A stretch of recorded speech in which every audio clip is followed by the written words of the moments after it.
Buenos días a todos. Gracias por acompañarnos en el tercer día de actividades de la semana del Premio Nacional Monte de Piedad, Inspirar para Transformar. Agradezco a Adriana Rodríguez y Lorena Chora Anaya por la interpretación de lengua de señas. En el transcurso de la sesión tendremos una facilitación gráfica para resaltar los mensajes más importantes. Hoy dedicaremos unos minutos a hablar sobre la transparencia institucional y nuestro compromiso con la sostenibilidad. Para esto, quiero darle la bienvenida a Daniel Sánchez Ducoin, nuestro director de innovación. Buenos días a todas las personas que nos acompañan. Bienvenidas. Es para mí un enorme gusto saludarles en esta semana tan importante para nosotros, como es la entrega de los Premios Nacional Monte de Piedad. Estamos aquí para reconocer el esfuerzo de las organizaciones de la sociedad civil, que trabajan todos los días en favor de los derechos humanos de la población en condición de vulnerabilidad del país. En México es raro encontrar a alguien que no conozca el monte. Quizá existan jóvenes que aún no han optado por resolver sus necesidades financieras a través del préstamo prendario o no han gozado de las excelentes oportunidades que ofrece Tienda Monte. Pero estoy seguro de que la mayoría de los mexicanos sabemos que es una institución en la que podemos confiar. Yo lo sabía antes de pertenecer a la familia Monte. Lo que descubrí al llegar aquí es que también es una institución financiera centrada en el cliente y que tiene altos estándares de gobierno corporativo y de transparencia. Los siglos que tenemos de existir no nos han detenido para innovar y operar oportunamente en materia de protección de datos personales, rendición de cuentas y experiencia del cliente. Nos guía un deseo muy genuino por observar, evaluar, actuar y mejorar. Nos guía, pues, una motivación trascendente. Por ello, respondemos a la licencia social con total transparencia, publicando, por ejemplo, nuestro reporte anual integrado. Y siendo una institución que fomenta la equidad e igualdad de oportunidades, al tiempo que busca fortalecer la inclusión financiera en México. Más allá de la transparencia, esa motivación y responsabilidad nos lleva a participar activamente de nuestro entorno, como es el cumplimiento de los principios asociados al Pacto Mundial de las Naciones Unidas, el impacto en 14 de los 17 Objetivos de Desarrollo Sostenible, y nuestra afiliación al Global Compact, y nuestro reporte COP. Todos ellos son ejemplos de una apuesta firme en materia de sostenibilidad. En línea con este compromiso, llevamos a cabo distintas iniciativas de abastecimiento basadas en la norma ISO 20400, con el fin de que nuestra cadena de valor y la gestión de nuestras operaciones sean cada vez más sustentables. Desde 2013, operamos de acuerdo con nuestra estrategia de ecoeficiencia, que está enfocada en el ahorro energético, el uso de las energías limpias y la inversión responsable. Por otro lado, en nuestro edificio centro, ubicado en el centro histórico de la Ciudad de México, hicimos renovaciones para lograr la certificación LEED B4 Gold y convertir estas instalaciones en una referencia arquitectónica y cultural del centro histórico en 2021. Lo que sigue para Nacional Monte de Piedad, rumbo a nuestro 250 aniversario, es redoblar esfuerzos para que la innovación, la sostenibilidad de nuestra operación y la visión de cambio positivo en nuestro país se refleje en cada una de las unidades de nuestro consorcio, desde la actividad del préstamo prendario hasta las iniciativas de impacto social, pasando por el préstamo personal que ofrece nuestra SOFIPO. Con esta visión de futuro, les invito a que nos sigan acompañando en las charlas que hemos preparado para esta semana. Muchas gracias por su atención. Muchas gracias, Daniel. Le doy la bienvenida ahora a Luis Ferecín, que será nuestro anfitrión en la conferencia de hoy. Muchas gracias, Daniel, por tu mensaje. Es para mí un honor que nos acompañe hoy a Juana Hicks Cabot, una persona increíble y que va a hablar sobre un tema que me apasiona, que es como la ciencia puede cerrar las brechas de pobreza y desigualdad, especialmente en nuestro país. Juan es el director de Excel Ventures Management, es considerado una de las autoridades en el tema del impacto económico de la investigación en ciencias biológicas y el cerebro en nuestros negocios para la sociedad. Así como también es un respetado líder de negocios y emprendedor. Es autor y coautor de varios bestsellers, de varios libros. Juan también es un líder de negocios, asesor y conocido orador. Trabaja directamente con diretores y ejecutivos de varias compañías de Forbes 50, así como con diversos jefes de Estado, en la adaptación a un mundo en que el lenguaje dominante es el paso de lo digital hacia el lenguaje de la vida. Ha sido una figura estelar en TED Talks, con varias charlas sobre distintos temas, cada uno más interesante que el otro. Él fue director fundador del proyecto de ciencias biológicas de la Escuela de Negocios de Harvard y es un afiliado de investigación en el Laboratorio Sintético de Neurobiología del MIT. Después de la Escuela de Negocios de Harvard, Juan se convirtió en un activo inversionista al fundar el Biotechnology Ventures. También forma parte de múltiples consejos directivos de empresas y organizaciones sin fines de lucro. Él formó parte de una expedición en un velero alrededor del mundo, la cual multiplicó por 100 veces el número de genes conocidos. Creo que esto fue con Craig Venter, si no me equivoco. Y también fue parte de una comisión de paz que negoció el cese del fuego con los zapatistas. Les recuerdo a todos, a nuestra audiencia, de que contamos con un chat habilitado para que al final puedan hacer preguntas y responderemos al terminar la conferencia. Juan, me da muchísimo gusto estar contigo acá. Muchas gracias por estar con nosotros y adelante, the floor is yours. Muchísimas gracias. Un enorme placer estar con ustedes hoy. Al parecer los temas que yo trato a diario, la genética, la biología sintética, la neurociencia, pues son temas muy ajenos a los problemas que ustedes viven a día y a la pobreza que ven ustedes a día. Y lo que quisiera hacer en los siguientes minutos es convencerlos, pues que no es tan ajeno lo que yo hago a lo que tratan de hacer ustedes y que se pueden entrelazar estos temas.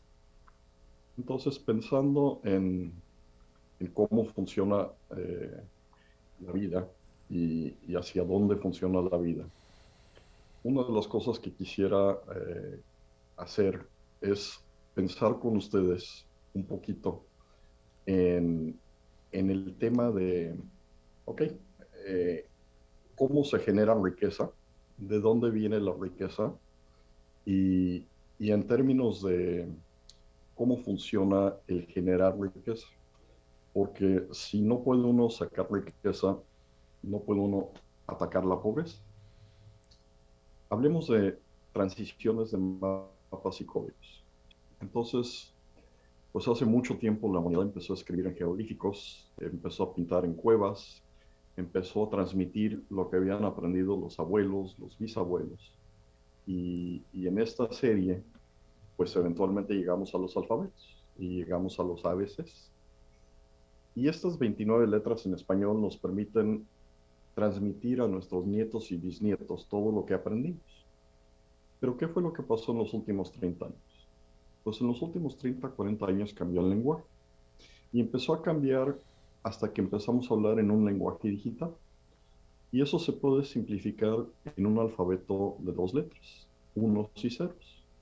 Entonces, si yo les mando el primer mensajito en un WhatsApp a su teléfono, ustedes van a recibir un mensaje que se escribe así, pero que dice I love you. El segundo mensaje dice I hate you. Entonces, la diferencia entre el amor y el odio es la diferencia entre los unos y ceros en verde y los unos y ceros en la naranja. ¿Y qué fue lo que hicimos aquí? Tomamos las 29 letras del español y las colocamos en 2. Pero también colocamos todas las imágenes, todas las fotografías, todos los videos todas las películas, todos los idiomas, toda la música, en un alfabeto mucho más eficaz que el tener que usar español y chino y francés y japonés y un tema para la música y un tema para los discos análogos. Entonces, ¿por qué se dio esta revolución? Pues esta transición se fue dando en la medida en que las cosas se volvieron más baratas. Entonces hubo un momento donde pues, una computadora que manejaba 32,000 letras costaba solamente $17,655. Pasan un par de años y uno puede comprar 10 millones de megabytes por $3,495. Y si uno pudiera en esta época comprar un terabyte, eso hubiera costado 349 millones de dólares. Claro, en esa época no podía uno comprar un terabyte. Entonces, la semana pasada, ¿qué fue lo que pasó? Pues la semana pasada podían ir a Amazon y comprar un terabyte por $9. Entonces, este cambio extraordinario en un cambio de costos permitió una transición global económica y de idioma. Entonces todos empezamos a hablar unos y ceros, al grado que hoy el 99% de la información que se transmite en el mundo se hace en unos y ceros. En 1981, algunos de nosotros vimos pues lo que parecía un cambio menor en la pantalla de la computadora, porque apareció una pequeña cosita que decía empezando MS-2, y eso fue el principio de Microsoft, esa pantallita. Pero esa pantallita generó la compañía más rica del planeta. Y si uno hubiera invertido en esa época en Microsoft y en IBM, pues el incremento en Microsoft es el de rojo y el de IBM es el de azul. Entonces hay muy poco cambio en el valor de una acción en Microsoft, en IBM, y un enorme cambio en la acción de Microsoft. Y eso es lo mismo que pasa con países. Hubo países que invirtieron en la parte digital, que educaron a sus hijas e hijos en la parte digital, y hubo países que les tuvo absolutamente sin problema, sin preocupación, el que el mundo estuviera en una transición hacia lo digital, y así les fue. Este señor Roy Amara sacó una ley que hoy se dice la ley Amara, que es más bien la observación de Amara, que es, pues yo creo, muy verdadera. Que es que tendemos a subestimar el efecto de nuevas tecnologías a corto plazo, a sobreestimar y a subestimar sus efectos a largo plazo. Entonces, ¿qué es lo que pasa? Que ustedes leen en el periódico hoy gran descubrimiento genético, gran descubrimiento de cómputo cuántico, gran descubrimiento de X, Y o Z cosa. Y durante el siguiente año, 2 años, 3 años, 5 años, no cambia nada en sus vidas en particular. Pero a los 10 años cambia todo. En nuestras vidas, en la vida de México, en la vida de todos los mexicanos y mexicanas. Pensemos en un cambio, por ejemplo, como el de Uber. Pues sí, Uber es una compañía grande, es una compañía importante, hace más fácil de llegar de un lado a otro, pero ¿por qué una compañía como Uber puede cambiar México de manera fundamental? Pues, en principio, obtener y mantener un automóvil es una cosa muy cara. Entonces, cuando uno piensa lo que cuesta en términos de el ahorro, más la tasa de interés y el préstamo y el seguro y el estacionamiento y el mantenimiento y la gasolina y el parqueo, etcétera, de un automóvil, pues resulta que el automóvil es una cosa extraordinariamente cara. Entonces, ¿qué es lo que estamos empezando a aprender con Uber? Que si uno maneja menos de 16,000 kilómetros por año, es más sensato usar un Uber que comprar un automóvil, especialmente si uno vive en una ciudad. Entonces, ¿qué es lo que empezó a pasar hace algunos años? Que la quinta parte de los jóvenes que no crecieron manejando, pues decidieron no comprar un coche, porque era más fácil usar un Uber. Entonces ya Uber está impactando cuánta gente en la siguiente generación está manejando.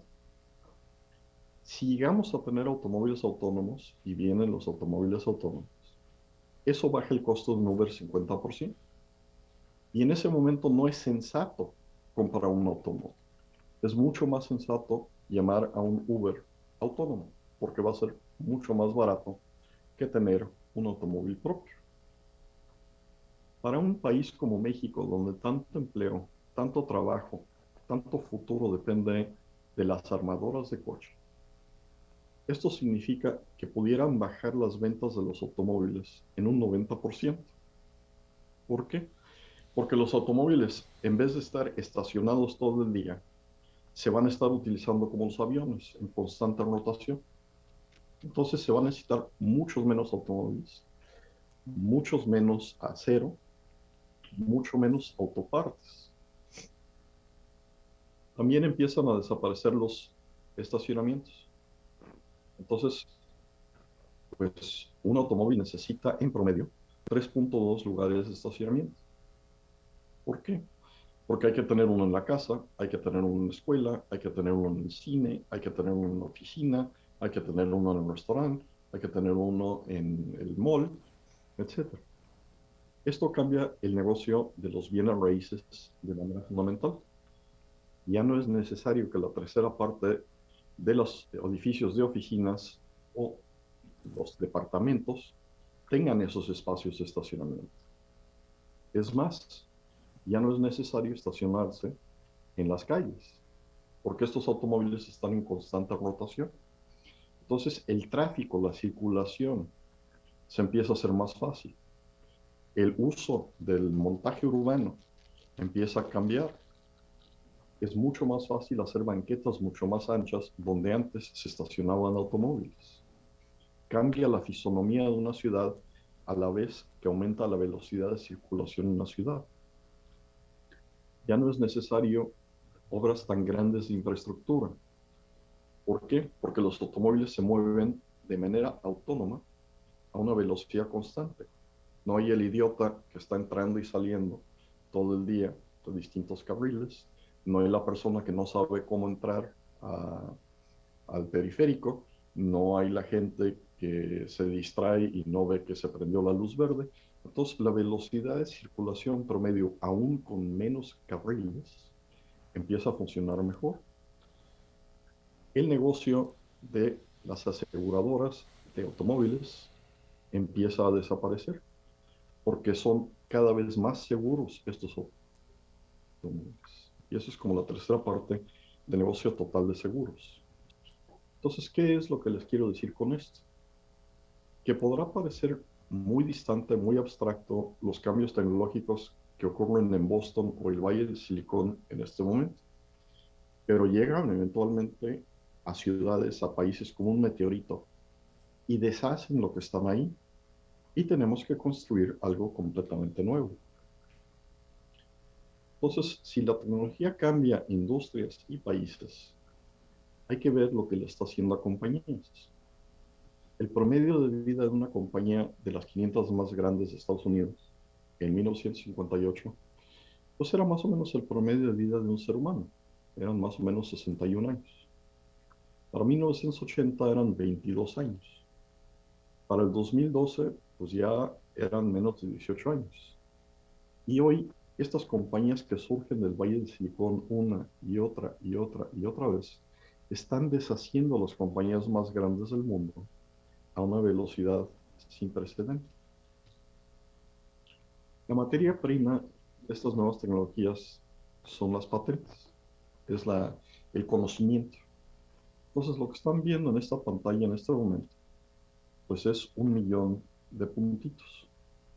Y este millón de puntitos se define en, eh, creo que no están viendo la pantalla que estoy transmitiendo. Ahí está. Y este millón de puntitos equivale a un millón de gentes. Entonces, pensando en un millón de gentes, toma 726,000 de estos puntitos generar una patente en México. toma 635,000 de estas gentes generar una patente en Brasil. Toma 237,000 de estos puntitos o 237,000 gentes generar una patente en Chile. Toma 56,000 de estos puntitos generar una patente en España. Toma 3,400 de esos puntitos generar una patente en Corea. Y toma 2,000 de estos puntitos generar una patente en Estados Unidos. Entonces, el diferencial de cuánto conocimiento se produce, cuánta educación tiene una gente en México versus España, versus Corea, versus Estados Unidos, se vuelve el índice de productividad intelectual de esa sociedad. Claro, no es la única medida, pero es una medida que es muy importante. ¿Por qué? Porque el diferencial de productividad entre un coreano y un mexicano en promedio es 250 veces. Entonces, si uno está compitiendo en una economía donde el conocimiento es cada vez más valioso, por cada hora trabajada, una coreana está produciendo 250 veces más por hora que una persona, una mujer, un hombre en México. Y eso les debe preocupar a ustedes, porque si lo que quiere hacer uno es atacar la pobreza, es muy difícil hacer esto sin conocimientos, es muy difícil hacer esto sin un incremento en la economía en su totalidad, y es muy difícil hacer esto si seguimos debatiendo si esto o si el otro es mentira, si vamos a tener o no democracia, seguridad, reforma, justicia, si vamos a poder con los narcos. Estos no son debates que aumentan en general la riqueza de una nación. Son debates que permiten tener la base mínima para poder generar riqueza en una nación. Entonces, sí, tenemos que hacer esto, pero esto no es suficiente, esto no basta. Y en la medida en que no basta, lo que empieza a pasar es que vemos que en 1985 el tamaño de la economía coreana por persona era idéntico al de México, y que México generaba pues más riqueza que Corea en promedio entre 1960 y 1985. Pero hoy estamos viendo un diferencial masivo y creciente entre lo que genera una gente en Corea y lo que genera una gente en México. Pongamos un ejemplo práctico. Algunos de ustedes usan este sistema de chateo WhatsApp. Ok. Más o menos 55 personas generaron esa compañía en su totalidad, pero el valor de mercado de lo que generaron es equivalente a más de la economía total durante un año de 15 países latinoamericanos. Entonces déjenme decirlos eso otra vez. En 15 países de América Latina se levantan todos los días taxistas, maestros, abogados, periodistas, empresarios, etcétera. Trabajan sus 10, 12, 14 horitas diarias. Y en ese país en particular, no generan durante un año, con todo su trabajo, un valor equivalente a lo que generaron 55 gentes. Entonces, por eso es tan importante la tecnología, por eso es tan importante la educación. Por eso hoy el mexicano o la mexicana en promedio trabaja 500 horas más al año que un japonés. Los japoneses tienen fama de ser mataditos, pues no comparados con las mexicanas y los mexicanos. Porque en la medida en que no educamos, en la medida en que no tenemos tecnología, en la medida en que no tenemos nuevas empresas digitales o de ciencias de la vida, lo que acaba pasando es que trabajamos más horas y producimos menos que otras gentes en otras partes del mundo. Entremos pues a la capilla de Santo Remedio. ¿Qué hacemos con todo esto? Pues una solución es lo que hizo Brasil. Brasil le ganó a todo el mundo, a todos, 5 veces. El problema es que Brasil decidió hacer esto en fútbol. Entonces, cuando yo tuve una discusión con el presidente de Brasil hace unos años y su gabinete, les pregunté, explíquenle a un pobre mexicano, ¿por qué son tan buenos ustedes en el fútbol? Y vaya que se entusiasmaron, me platicaron que tenían entrenadores y excelencia y especialización, y recompensas monetarias, inversión y apoyos sociales, y que eran legítimos y que había héroes. Entonces, eso fue lo que hicieron con sus futbolistas, con sus aspirantes a futbolistas. Y la pregunta que siguió fue, oigan, y en la parte educativa, con la gente más brillante que tienen, con los muchachitos y muchachitas que realmente son unos nerds, ¿hacen algo de esto? ¿Cómo tratan ustedes las escuelas? ¿Los tratan como un ente competitivo a nivel mundial? ¿O los tratan como un ente del menor común denominador? Porque los coreanos lo que hacen, y lo que hacen muchas veces en Estados Unidos, es que generan excelencia a niveles sin precedentes. Y programas como estos, como Questbridge, está tomando a muchachas y muchachos emigrados de México, de Venezuela, de Corea, y los está colocando en el 1% más alto de las mejores universidades de Estados Unidos. Entonces, cuando uno ve quiénes son lo mejor de lo mejor, pues muchas veces son gentes pues que salen de México, que salen de Costa Rica, etcétera, se educan y llegan al pináculo de los conocimientos y generan estas nuevas compañías. Para darles un ejemplo específico, Alejandro Zaffaroni, que salió de Uruguay, generó 25 compañías en el Valle de Silicón y una economía él solo más grande que la economía de todo Uruguay.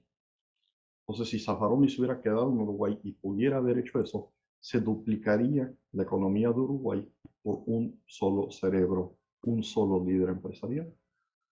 Entonces es hora de entender y celebrar la ciencia, la tecnología, la educación y sobre todo la selección nacional de cerebros. Esa selección son gentes como estas. Son gentes que son mexicanas, mexicanos, que son gentes que vienen pues de Michoacán, donde sus padres son agricultores. Es gente que viene de República Dominicana, donde sus padres son taxistas.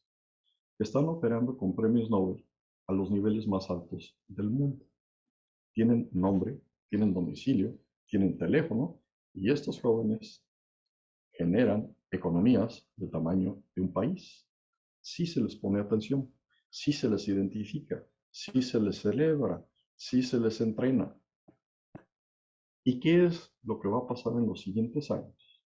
Si lo que ocurrió con el cambio digital ocurre con las ciencias de la vida. Esa es la pregunta que tenemos que hacernos porque las ciencias de la vida van a cambiar absolutamente todo. Si la vida es código, igual que el digital es código, la vida se puede programar.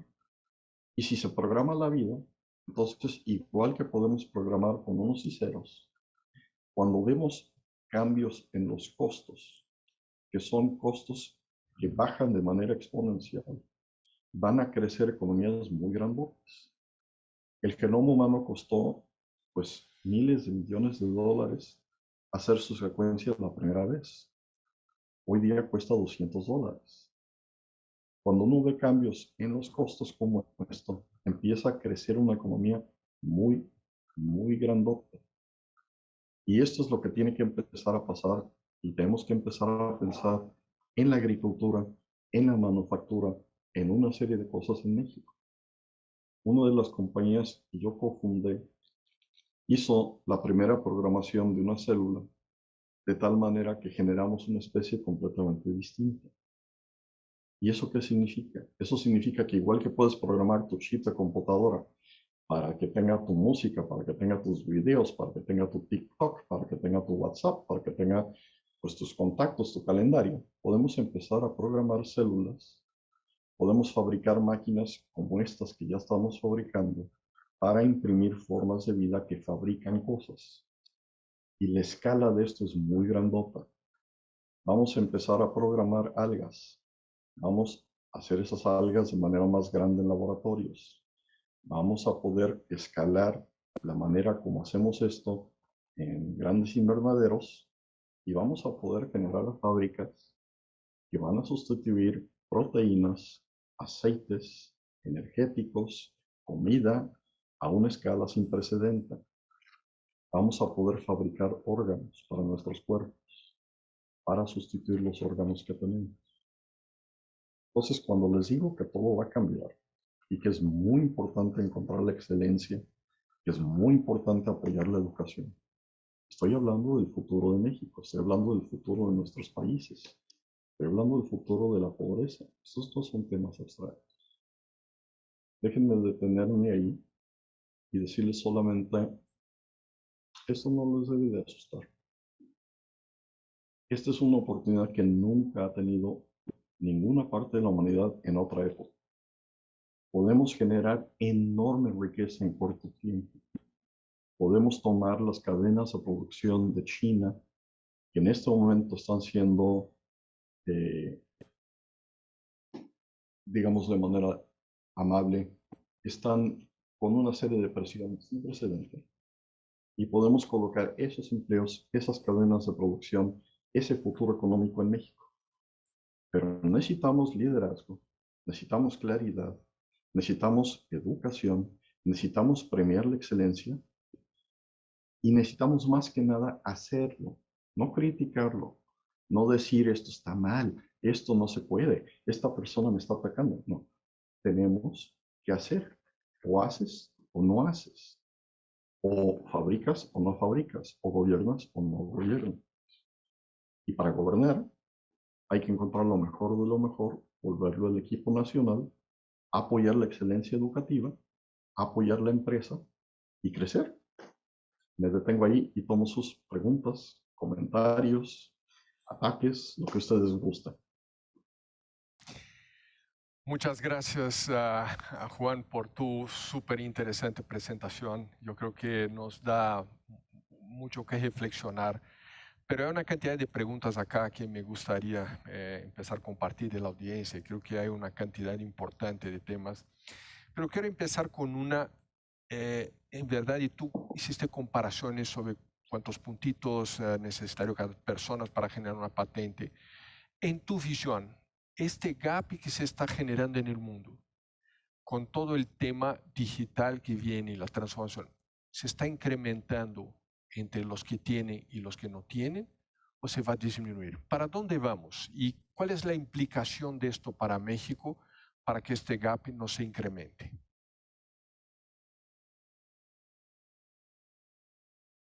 Yo pediría que la respuesta es sí, a todo.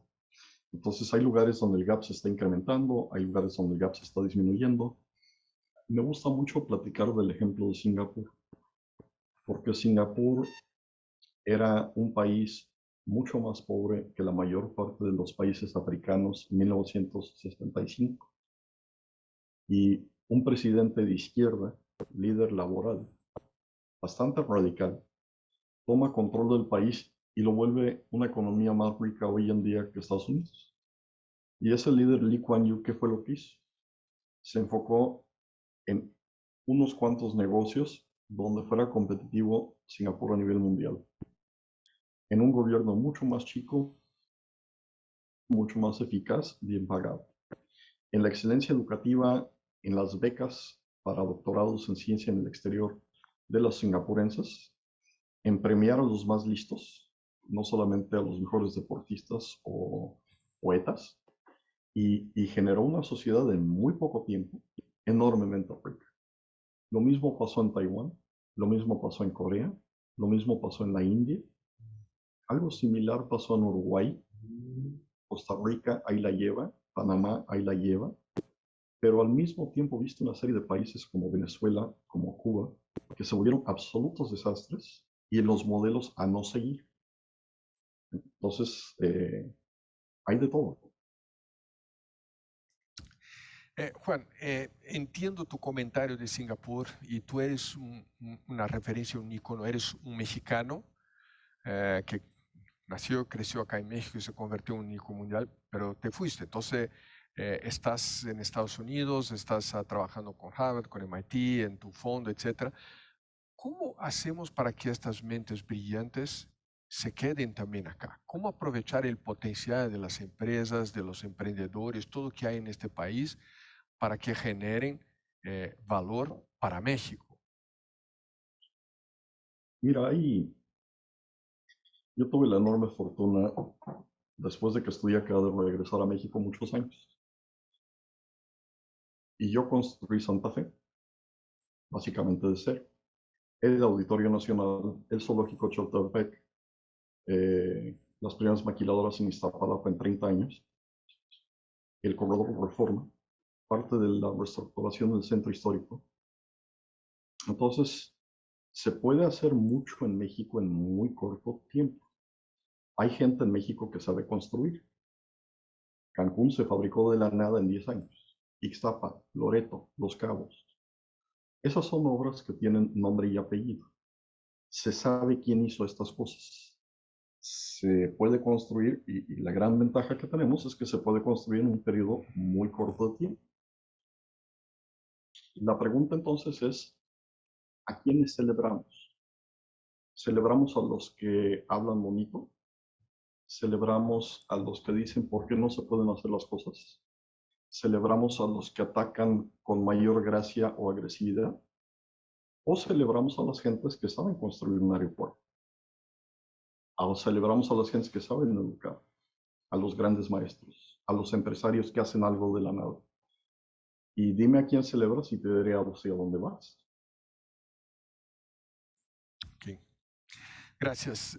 Hay una pregunta acá de Sofía Fernández. Como sabes, tenemos una audiencia muy relevante en todos los temas de las organizaciones de la sociedad civil. Y la pregunta de Sofía es, ¿cómo crees que la realidad y que tú estás planteando debería cambiar en el enfoque de trabajo de las organizaciones de la sociedad civil que tenemos hoy en México?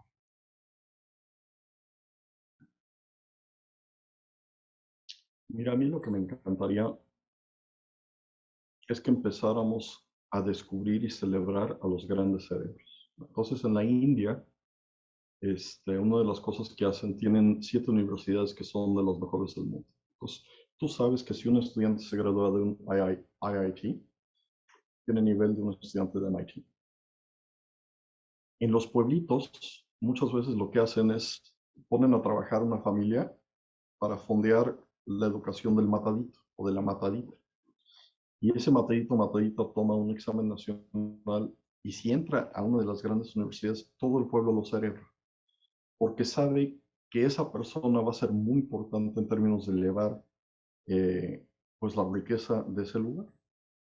Entonces, lo que me encantaría con las organizaciones sociales es que me digan quiénes son las gentes con mayor capacidad intelectual, empresarial, con el mayor empuje.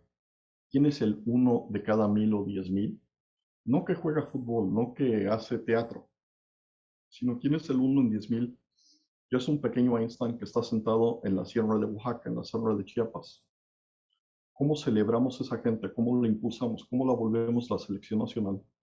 Porque 100 de esas gentes te pueden duplicar el PIB de la nación. Por eso es tan importante la tecnología, porque la tecnología es una enorme palanca que te permite absolutamente multiplicar la economía de un país. Tú te pones a ver una compañía como Apple. Apple es una economía en tamaño de México. Entonces, en la medida en que tenemos a gente que sepa generar estas cosas, en la medida que las identifiquemos, en la medida en que pensemos, esta persona de aquí es muy, muy brillante, ¿cómo le hago para sacarla de una primaria, de una secundaria? ¿Cómo le hago para que esta gente tenga una educación a nivel mundial? ¿Cómo le hago para que sea una selección nacional de cerebros? Dime qué haces con lo mejor de tu país, dime para qué lo usas y te voy a decir cómo le va a ir a ese país. Si lo mejor del país, lo más empresarial, se vuelve narco, o se vuelve contratista de gobierno, o se vuelve concesionista de prebendas del gobierno, si eso es lo que hace la gente más inteligente y así gana su riqueza, así le va a ir al país. Si eso es lo que premiamos y permitimos, así le va a ir al país. Pero si lo que premiamos es el talento, y ese talento está distribuido en todo México, está en Veracruz, está en la sierra, está en el Cañón del Cobre, si los sacamos de ahí, los premiamos, los educamos, va a pasar lo mismo que está pasando en Estados Unidos, que es que la comunidad hispana está subiendo brutalmente en términos de educación y riqueza, especialmente en comparación con los familiares que no salieron de México. Porque en Estados Unidos, que no es un sistema perfecto, que tiene todas las fallas del mundo, que hay mucho que arreglar, hay suficiente espacio para que algunas de esas gentes se distingan. Y ese es el espacio que tenemos que generar en México. Es increíble el número de mexicanos y mexicanas que triunfan. Te doy el ejemplo de Gerardo Toledo. Gerardo Toledo es una gente que manejaba un pecero y subía y bajaba Reforma todos los días. Primer doctorado mexicano en Scripps, creador de 3 empresas de biotecnología de primer nivel, que sale de manejar un pecero en Reforma, ¿sí? Y ni siquiera nos damos cuenta, sabemos quién es Gerardo Toledo, no sabemos quién es Camarena, que hizo la televisión y la pantalla color. No sabemos que Rosencrantz y Miramontes le cambiaron la vida a las mujeres del planeta fabricando la píldora anticonceptiva en un pequeño laboratorio en las afueras de Santa Fe. Un país obtiene lo que celebra. Ok. Ya que estamos hablando de esto de celebrar y de los gaps, hay una pregunta acá interesante de Diana Durán, que es, ¿cuál es tu opinión sobre todos estos cambios que nos están afectando y que tú acabas de plantear? ¿Y cuál es la implicación de esto para las mujeres? Porque todavía el tema de cuidar y sigue siendo un tema relevante en México. ¿Cuál es tu visión del impacto de esto mirando a México? Si me perdonan un poquito de francés, las mujeres le están partiendo la madre a los hombres cuando se les da igualdad de oportunidad para competir. Entonces, en Estados Unidos en este momento, en las mejores universidades, más del 55% de las personas que están entrando son mujeres, porque sus calificaciones son mejores, porque son más estables en temperamento, porque son mejores líderes. En Estados Unidos y en muchos lugares, los fondos de inversión de mayor rendimiento son los fondos que están manejando mujeres. En términos de liderazgo mundial contra el COVID, muchos de los países que les fue mejor son países liderados por mujeres como Nueva Zelanda, como Alemania. Entonces, lo que estamos viendo es que cuando se le da a las mujeres oportunidad, pues es un cambio muy importante en la sociedad. Y si uno viera algunas de las calificaciones más altas en las universidades de Estados Unidos, pues el estereotipo muchas veces es que es el chinito matadito. No, algunos de los promedios de calificaciones más altos en las mejores universidades son las mujeres hispanas.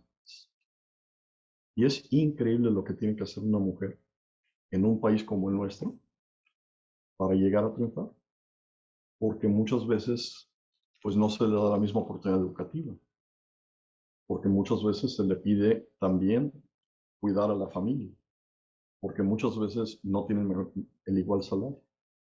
Pero con un poquito de oportunidad, una de las cosas que pasa es que las mujeres triunfan y al triunfar mejoran la vida de un país.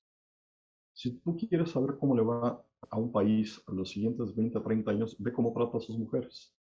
Así le va a ir. Gracias.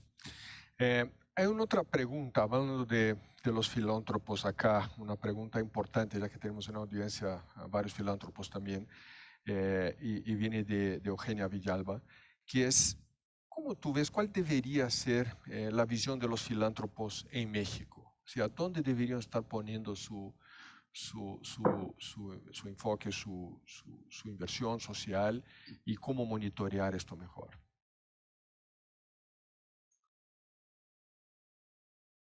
Mira, a mí una de las cosas que me encantaría sería escoger una universidad y escoger a lo mejor de todas las universidades y poner a esos chamacos y chamacas a competir un año. Entonces, por ejemplo, en una ciudad verdaderamente hermosa como Zacatecas, si se pudiera tomar un campus universitario y meter al 1% mejor de todas las universidades de México y ponerlos a competir para que las calificaciones sean muy duras, el 10% no se gradúe con un diploma de esta universidad, sino de su vieja universidad.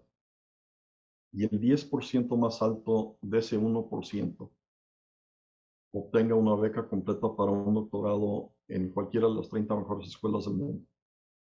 O el equivalente, que costaría, pues no sé, $500,000, que se invierta en un startup. Entonces tienes dos opciones si te gradúas en lo mejor de la mejor universidad. Y ese startup, la única condición que le pondría es busca a alguien del sector privado que invierta otro $500,000 junto contigo. Entonces tú tomas el $500,000 de tu beca y en vez de invertirlo en educación, en un doctorado, lo inviertes en un startup, pero tienes que encontrar a alguien que crea en tu proyecto en el sector privado. Si tú generas 1,000 empresas fondeadas con $1,000,000 al año, la mayor parte no van a sobrevivir, la mayor parte no van a triunfar. Si triunfan 100, esas pueden ser empresas de $100,000,000, algunas de $1,000,000,000. Si tú empiezas a generar 10 empresas de $1,000,000,000 al año basado en conocimientos y cerebros, no va a tardar mucho antes de que empieces a cambiar la economía, pues no solamente de Zacatecas y de Querétaro y de Guadalajara, sino del país. Porque la manera como cambias Oaxaca, la manera como cambias Chiapas es que generas riqueza local. Es la riqueza local la que te cambia los bienes raíces, la que te cambia los restaurantes, la que te cambia los hoteles, la que te cambia las bibliotecas, la que te cambia pues toda la filantropía. Y en este momento, si no tenemos más riqueza en México, tenemos cada vez menos filantropía. Si no tenemos más gente que está generando enormes compañías, enormes oportunidades, no tenemos ni más empleo ni más filantropía. Entonces, la clave para generar un país son los cerebros. La clave es tener emprendedores. La clave es tener investigadores y conocimientos. Eso tiene que hacer la filantropía. Porque si no, lo que está haciendo es está tapando pues una tubería que tiene cada vez más hoyos. Porque aquí no hay suficiente para comer, aquí no hay suficientes medicinas, aquí no hay esto, aquí no hay el otro. Bueno, la solución no es seguir tapando esos hoyos. La solución es pues fabricar una mejor tubería, fabricar una tubería más ancha, fabricar un país donde haya más para todos, no menos. Ok. Regresando al tema de las mujeres, veo que tenemos una audiencia grande, pero 90% de las preguntas que tenemos vienen de mujeres. O sea, creo que es parte del éxito también de las mujeres de ser mucho más inquisitivas y preguntar mucho más.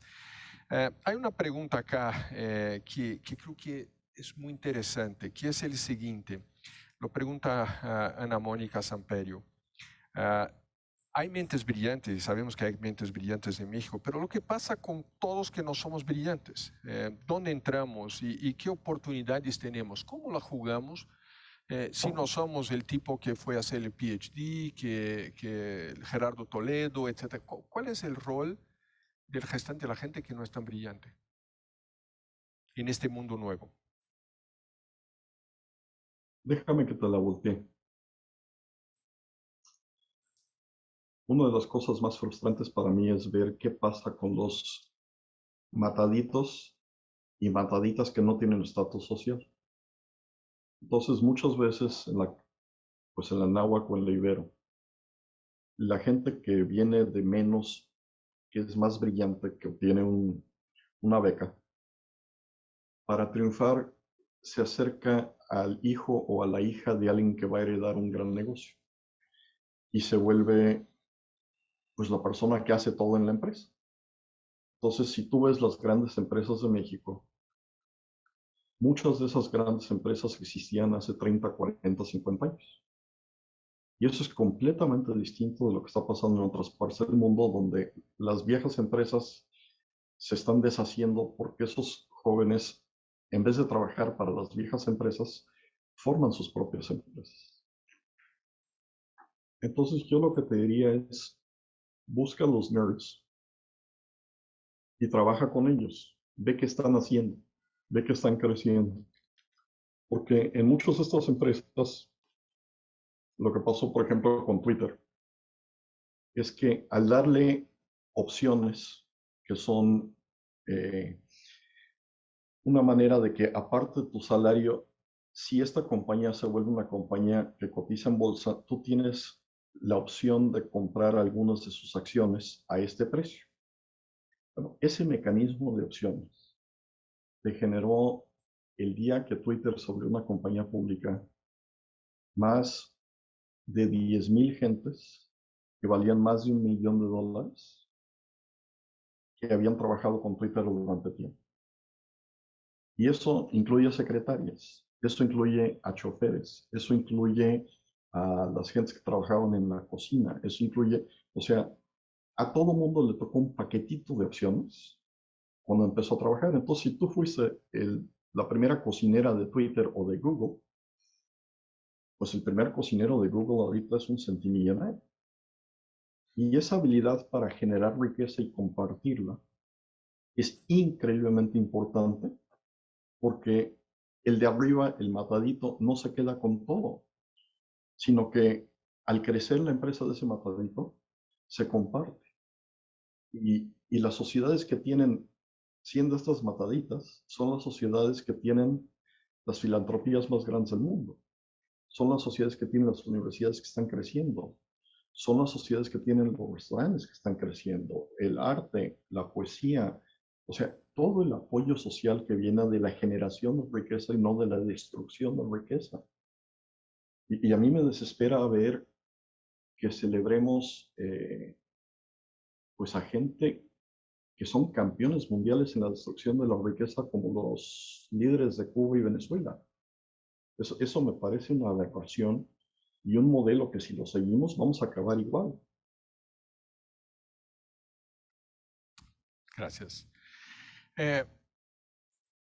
Acá voy a tomar una pregunta y enriquecer un poco con algunos otros comentarios que estoy recibiendo. O sea, y es la pregunta del huevo de la gallina. O sea, ¿qué hacemos primero? Y estoy hablando de un país o de una empresa o de una organización de la sociedad civil. Invierto primero en tecnología, invierto en talento, hago la transformación. O sea, cuando hago esto y tomando incluso el tema del talento que va a rendir frutos y la educación en el mediano plazo, pero ¿qué podemos hacer en el corto plazo? Porque tengo que construir una puente con el futuro. ¿Qué sugieres para las organizaciones, empresas o países?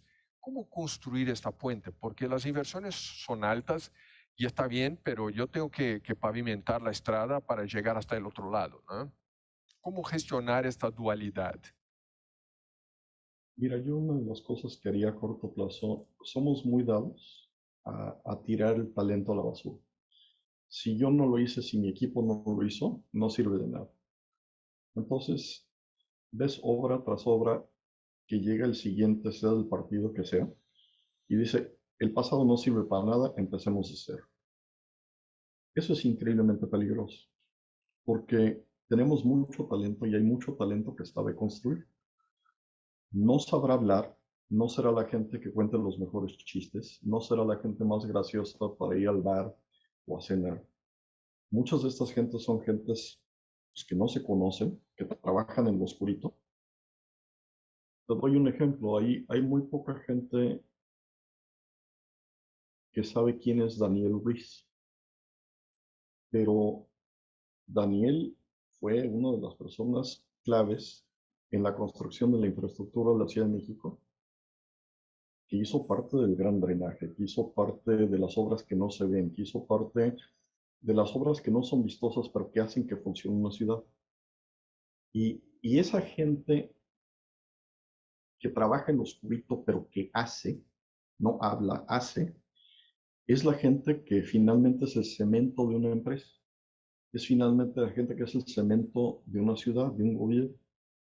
Entonces hagamos un inventario no del que habla, sino de quién hizo qué. Una gente como Ney Castillo fue el primer ingeniero que construyó Cancún.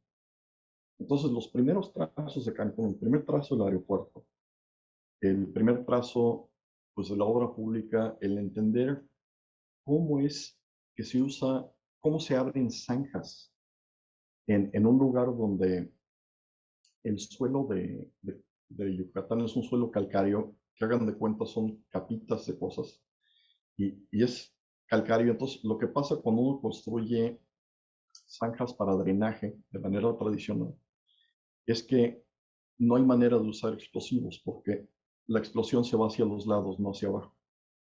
Y Daniel fue el que encontró cómo hacer eso, cómo controlar los mosquitos. El centro turístico más grande de México depende de ingenieros como Rafael Lara, depende de gente como Fernando Martín, depende de gente como Ney Castillo. La Ciudad de México, el éxito de la Ciudad de México depende de gente como Daniel Ruiz.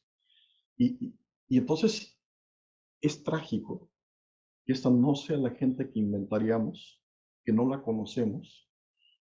Si no sabemos quiénes son los maestros de biomédicas de la UNAM que han triunfado con patentes en el exterior, si no sabemos quién es la gente que está en la Escuela de Medicina del TEC de Monterrey, si no sabemos por qué Guadalajara es un centro mundial del gaming y quiénes son los programadores que están en Guadalajara ahorita, si no sabemos que en Querétaro hay un centro muy importante de aviación, de construcción de aviación, y quiénes son esos ingenieros, si no tomamos parte de la cadena productiva de China y la movemos a México sobre la base de la gente que ya existe, vamos a ser un país cada vez más pobre.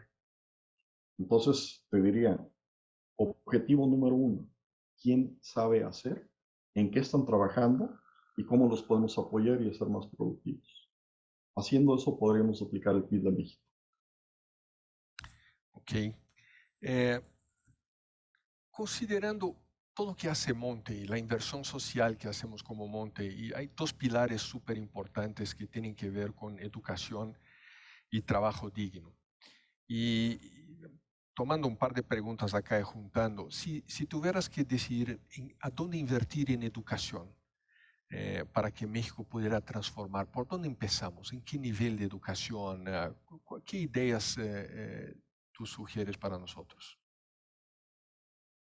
Mira, yo iría otra vez a estudiar qué hizo Brasil en fútbol y cómo se volvió Brasil un centro tan importante en fútbol.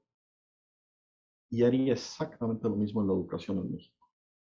Y en esencia lo que estás buscando es, punto en la Ciudad de México, 100 primarias. Y meter y concentrar a lo mejor de lo mejor en esas 100 primarias, especialmente a la gente que no tiene estatus social e ingresos. Y empezar a proteger, a educar, a entrenar a esa gente. De esas 100 primarias, 10 secundarias y preparatorias. Y de esas 10 secundarias o preparatorias, una universidad por ciudad.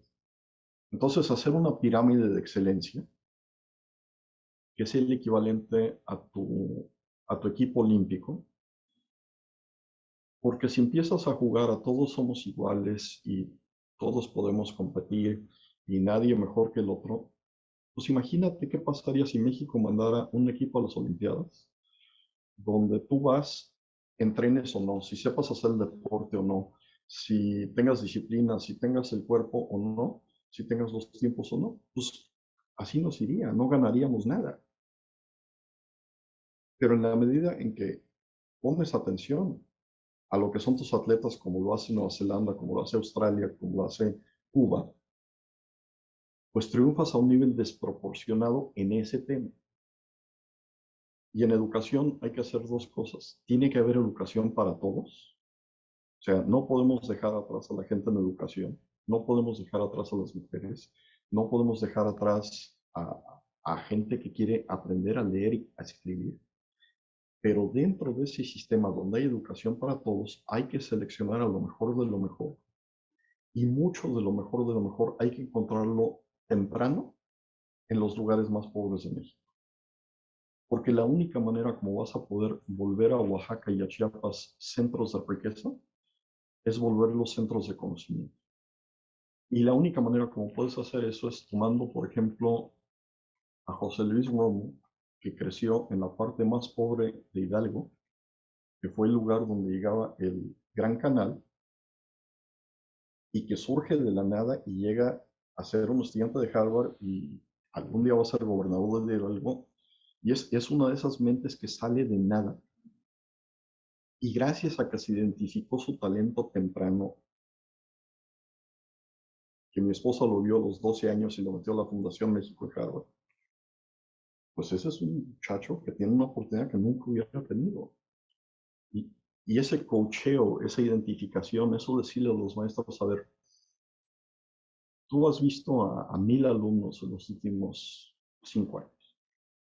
¿Quiénes son las 2 o 3 gentes que realmente son gentes que dices, esta es una mente privilegiada? Sigue educando a los 1000. No te estoy diciendo que cierres las escuelas, te estoy diciendo dónde está tu selección nacional de cerebros.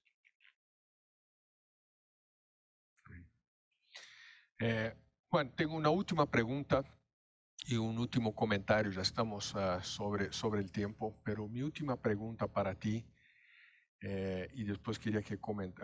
La pregunta que sigue es, ¿somos todos padres o madres o estudiantes de niños y niñas?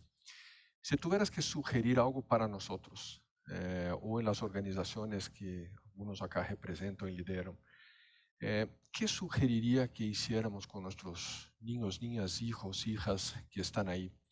Y por último, aprovechando una conexión con lo que tú has platicado últimamente mucho, que me encanta, que es el tema de right or wrong, si pues no te alongar mucho, pero platicar un poco de tu último trabajo y todo lo que estás publicando sobre qué es cierto y qué es errado en un mundo que está cambiando tanto. Mira, lo que te diría es, tenemos muchos problemas, tenemos muchos retos. Hay cosas que nos levantamos a diario y nos asustan. Pero eso ha sido cierto toda la historia de la humanidad. Entonces, pues la gente siempre piensa que el mundo se va a acabar, porque invadieron los españoles, porque hubo una gran plaga, porque había una guerra atómica, porque había la Segunda Guerra Mundial, porque había el colapso de la bolsa, pero aún con los problemas que tenemos, nunca ha habido tantas oportunidades para la gente del mundo. Los objetivos que tenía Naciones Unidas para el 2000, todos se cumplieron. Hemos sacado la cuarta parte de la humanidad de la pobreza en un periodo muy corto de tiempo. Hemos educado a más mujeres, le hemos dado más derecho a gentes de diferentes razas, de diferentes actitudes sexuales. O sea, este es un mundo que está creciendo a una velocidad acelerada y tenemos los instrumentos para generar riqueza y darle mejores vidas a todos. Y lo extraordinario para nuestras hijas y nuestros hijos es que hay tantas maneras de hacerlo. Lo pueden hacer con videos que llegan a cientos de millones de gentes. Lo podemos hacer con tecnologías, lo podemos hacer con cómputo, lo podemos hacer con poesía, lo podemos hacer con fotografía. O sea, los instrumentos que tenemos nos permiten magnificar las oportunidades y el impacto que tenemos a nivel mundial. Entonces, lo más importante para nuestros hijos y nuestros hijos es que aprendan a aprender. Yo empecé porque nadie me enseñó ciencia, pues trabajando en economía y gobierno, y me tocó hacer cosas muy interesantes, muy bonitas. Y luego me tocó trabajar en genética al nivel más alto del mundo con los premios Nobel. Y ahora me está tocando trabajar con la gente que va a cambiar la humanidad, los pensamientos, el cerebro, como parte de un laboratorio de biología neurosintética en MIT. Entonces, sus hijos, sus hijas van a cambiar de profesión una y otra vez. Y lo que tienen que saber hacer es aprender, escuchar, encontrar a gente más brillante que ella y disfrutar esta vida. Y al disfrutar esta vida, al juzgar a otros, es muy importante que tengamos más humildad y que seamos más generosos con otros, porque va a haber gente que aprendió cosas distintas a lo que nosotros aprendimos. Van a cambiar los estándares éticos. Cuando yo estudié en el Instituto Patria, iba todas las mañanas a misa en latín en San Ignacio de Loyola. Me enseñaron que una de las peores cosas que uno pudiera hacer es ser gay. Bueno, qué estúpido era. Pero, ¿quién me iba a enseñar el bien y el mal? Y entiendo a la gente que todavía tiene prejuicios, porque a mí me educaron con muchos prejuicios. Pero también entiendo que es tan importante avanzar y evitar algunos de los prejuicios, o todos los prejuicios, con los que crecimos. Nuestra noción de la ética, nuestra noción del bien y el mal evoluciona con el tiempo. Ya no quemamos a los herejes que no tienen la misma religión que nosotros. Ya no sacrificamos a la gente en las pirámides porque si no nos sale el sol. Entonces, en este sentido es muy importante escuchar, entender, ser un poquito más modestos en nuestras opiniones y escuchar a las siguientes generaciones y a gentes con las que no siempre creemos lo mismo. Y eso va a llevar a una sociedad más fuerte, especialmente si esa sociedad premia la innovación y la excelencia. Muchas gracias, Juan. Me encantó los ejemplos de Brasil. Como sabes, soy brasileño de nacimiento y mexicano de corazón, pero la correlación es interesante. Yo invito a todos a que escuchen otros TED Talks de Juan. O sea, el tema, cuando él habla del homo, el nombre de Neandertal, el de Sapiens y después el Homo evolutis, que es la evolución de todo lo que ha platicado ahora. De veras, muy interesante todo lo que ha platicado. Muchas gracias por tu tiempo, por compartir ideas tan interesantes, tan retadoras y que nos hacen reflexionar mucho sobre qué podemos hacer como organización, la sociedad civil, como empresas, como ciudadanos, para que México pueda ser un país mejor para todos. Y felicidades a Montepiedad por el Premio Nacional Montepiedad, que es un reconocimiento exactamente lo que tú platicaste de celebrar a estas organizaciones que lo están haciendo bien. Tenemos que celebrar el bueno que estamos haciendo y a la gente que está haciendo bien por este país. Muchas gracias por tu tiempo, por compartir tus ideas y una vez más felicidades Montepiedad por el Premio Nacional Montepiedad. Gracias a todos y que tengan un muy buen día. Hemos llegado al fin de nuestro programa del día. Muchas gracias a Adriana Rodríguez y Lorena Chora Anaya por la interpretación de lengua de señas. En un momento podrán ver en sus pantallas la imagen con los mensajes más importantes de la conferencia de hoy. Les damos las gracias por acompañarnos y los invitamos a que el día de mañana no se pierdan la conferencia con Gabriela Ramos, en la que hablaremos sobre inteligencia artificial, ética, inclusión y derechos humanos. Y la ceremonia de premiación que será este viernes. Hasta pronto.